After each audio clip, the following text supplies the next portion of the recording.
রাজ্যের মন্ত্রী তথা সিউড়ি বিধানসভার বিধায়ক জগন্নাথ চট্টোপাধ্যায় তার এলাকার সাধারণ মানুষের সুবিধার্থে একটি বিশেষ উদ্যোগ নিয়েছেন।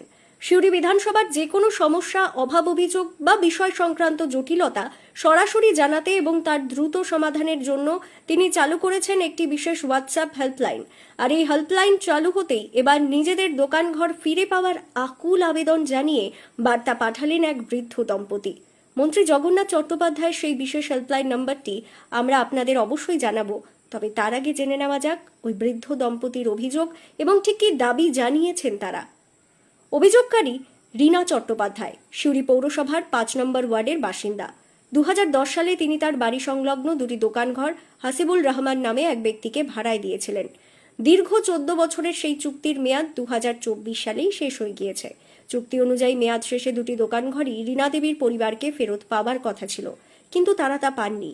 বৃদ্ধ দম্পতির অভিযোগ, দোকানঘর খালি করে দেওয়ার অনুরোধ জানালে ভাড়াটিয়া ঘর ছাড়তে তো অস্বীকার করেনি, উল্টে তাদের সঙ্গে বারবার চরম দুর্ব্যবহার করেন।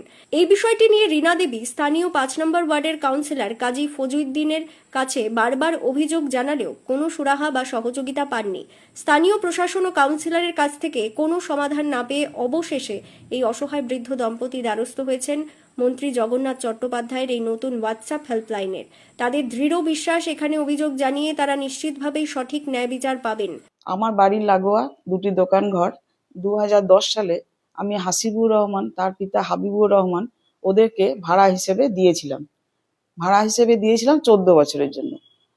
ওরা লিখিত করেছিলেন, কিন্তু 14 বছর হয়ে যাওয়ার পরে আমি আর আমার স্বামী দুজনে মিলে ওদেরকে রিকোয়েস্ট করতে গেছিলাম যে এবারে তোমরা দোকান ঘরটা আমাদের ছেড়ে দাও।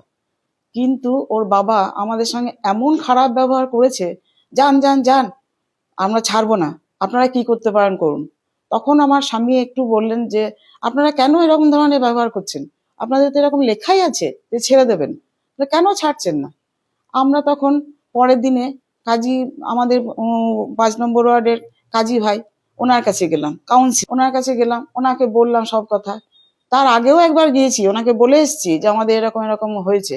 তখন উনি বললেন যে দেখো আর একবার বলে। তখন গেলাম ওনার কাছে গিয়ে আমি, আমার স্বামী, আমার ভাই, দাদা সবাইকে বললাম। উনি যেন মানে কিরকম ব্যবহার করলেন, আমাদেরকে বললেন হ্যাঁ হ্যাঁ দেখছি, কিন্তু আমাদের যেন মনে হলো তলায় তলায় আমার এগেন্স্ট পার্টির সঙ্গে কথা বলছে। ও কোনো কথাই শুনছে না।